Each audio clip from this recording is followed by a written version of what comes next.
Hello, and welcome back to my channel. And today we're talking about hoarding. Hoarding disorder is a very complex disorder. And today we're going to look at the psychology behind it.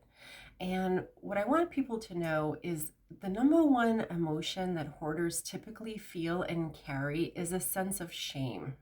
They don't understand why they have such an issue with collecting and hoarding and having their house be filled with objects to the point where it impacts their functioning and their relationships, and it runs deep.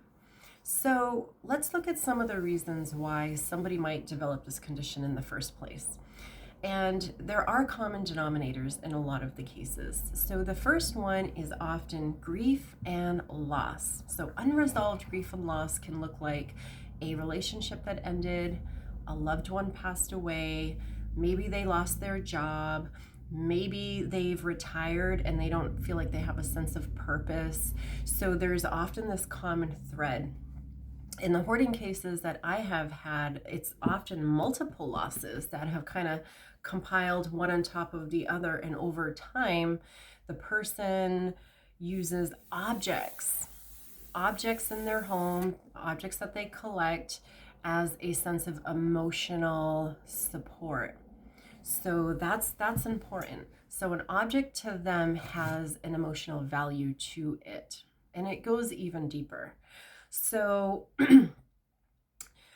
someone with hoarding will collect things that most people would probably throw away after. For example, let's say you buy a roll of paper towels and then you get to the cardboard circular cylinder shape at the core once the paper towels have run out. A hoarder will keep those. Or paper towel, not paper towel, the toilet paper roll again when they get to the cardboard part of it, or items that come in as a food item, like a jar of spaghetti, which, yes, we can probably use jars for other things, but what I'm trying to say here is a hoarder does not typically throw anything away. In their mind, that there is use for every object that they keep. They will often say things like, oh, I'm going to save this because someday I might need it for that project, or I was thinking of making this, which is going to help with that, but they never get around to it, right? That's a common thread. So to them, objects provide a sense of emotional support. So you might wonder, well, how can that be, right? It's an object. It doesn't have feelings. So why would a human assign an emotional connection to it? Well, if they suffered from a lot of grief and loss, then saving an object won't betray them, won't leave them, won't abandon them, won't hurt them. They find a sense of comfort with having all of this stuff in their house where they live, it makes them feel like they're a little bit in a cocoon, a sense of safety. So those are some reasons as it connects to grief and loss. And there's some other reasons as well. So scarcity. It's not uncommon that a hoarder will have a history in childhood of not having enough, or maybe living in poverty. And there's this underlying fear as they grow up that they might go without. So they save everything and they stockpile things. And it gives them a sense of security, at least in their mind, And some misconceptions are that a hoarder's lazy, right? They don't want to clean their house. That couldn't be farther from the truth. It's not about them being lazy. As you're starting to see, hopefully there's underlying mechanisms. Usually that's out of the conscious awareness of the client who is a hoarder, or the person who's a hoarder. They don't often understand, remember, why they do what they do. They just know that it's the dichotomy of, I have all these objects that I'm saving and it helps me to feel better, but at the same time they feel ashamed and it's impacting their life because it's a sense of safety. If they can't walk easily to get from room to room, that's a problem. And also what either some animals or bugs, things like that, right, start to accumulate in the client's home because they have just so much stuff. And there's a lot of shame that goes into it. And over time, it just feels heavier and heavier and heavier. So sense of security, it helps fill a void for the grief and loss. And then I'm going to take it a step further.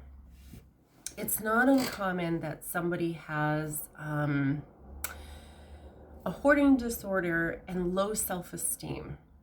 So on those shows on television, Hoarders, those cases show where it's their homes or their rooms in their home is filled from ceiling to floor with just stuff, piles and piles and piles of stuff, and a lot of garbage in those homes.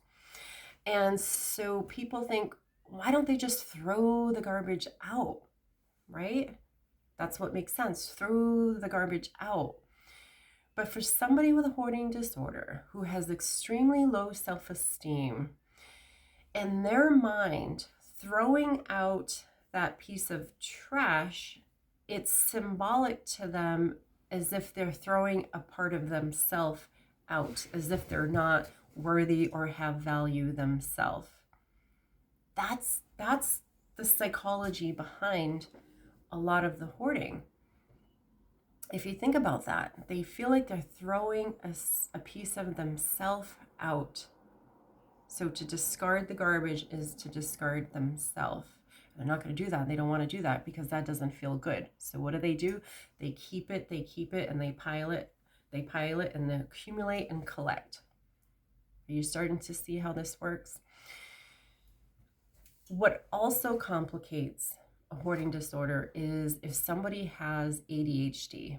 I've had a couple of cases where that's the case, and that just compounds it even more, because on one hand, they want to deal with this hoarding issue, but the thought of doing so, remember with ADHD, those folks feel things very deeply, and it's a processing condition, right? Executive functioning with ADHD. So planning, organization, problem solving, all that stuff gets compromised if you have hoarding and ADHD, because it just can feel so overwhelming. And so they don't do anything. They feel immobilized. And again, it just fuels the shame. So how do we treat folks with a hoarding condition? So there's a few modalities that I use.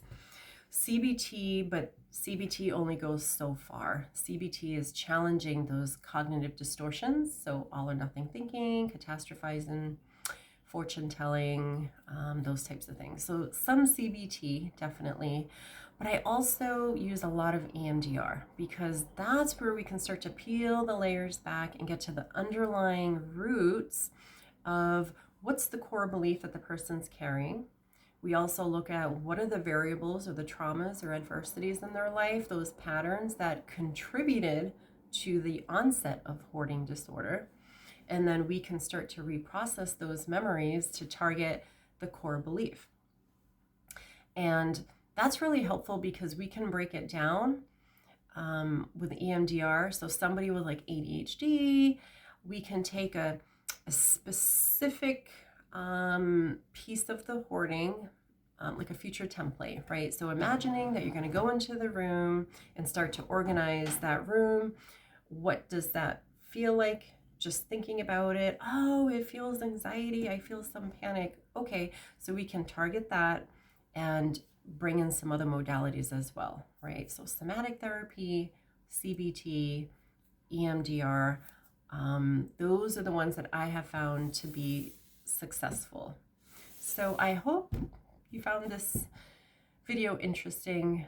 Let me hear some of your experiences. If you've gone for treatment and it's helped, what types of modalities etc. And thanks for watching. See you next time.